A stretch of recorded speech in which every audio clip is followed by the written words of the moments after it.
সরকারি কর্মচারী ও শিক্ষকদেরকে সার্বজনীন পেনশন স্কিমের আওতায় আনার বিষয়টি গুরুত্ব দিয়ে দেখা হবে বলে জানিয়েছেন অর্থ উপদেষ্টা ডক্টর সালেউদ্দিন আহমেদ। তিনি আজ সচিবালয়ে জাতীয় পেনশন কর্তৃপক্ষের ইউ পেনশন অ্যাপ এর উদ্বোধনী অনুষ্ঠানে একথা জানান। জাতীয় পেনশন স্কিমে চাকরিজীবী, শিক্ষক সহ সব ধরনের পেশার মানুষ অংশ নেওয়ার উপর গুরুত্ব আরোপ করে উপদেষ্টা বলেন, সার্বজনীন এই স্কিমে কোনো ভুল বা ত্রুটি থাকলে তা সংশোধনের ব্যবস্থা নেওয়া হবে। পেনশন স্কিম নিয়ে প্রচারের উদ্যোগ বাড়ানোর তাগিদ দিয়ে তিনি বলেন, ইউ পেনশন মোবাইল অ্যাপসের মাধ্যমেই এখন থেকে ব্যক্তি পর্যায়ে সার্বজনীন পেনশনের স্কিম দেয়া যাবে।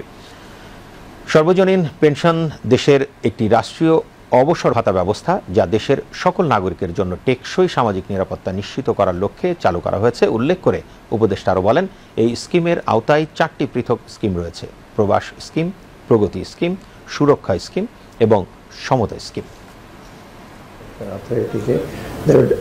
Good job. আর এটা কম্পিউটার প্রোগ্রাম ইউজার ফ্রেন্ডলি করা, তাই না? যত ইউজার ফ্রেন্ডলি করবেন তত যে কোনো software is very important. Security, pension, job, employment, চাকরি চলে গেলে হেলথ বেনিফিট সবগুলো মিলে।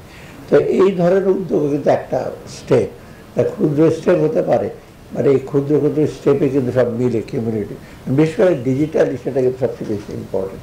অতএব আমি মনে করি যে ভেরি গুড একটা আপনারা এই যে যেটা বললেন বিভিন্ন ইস্যু আছে এগুলো রিজলভ করবো, আমরা চেষ্টা করবো যে দ্রুত রিজলভ করা যায়।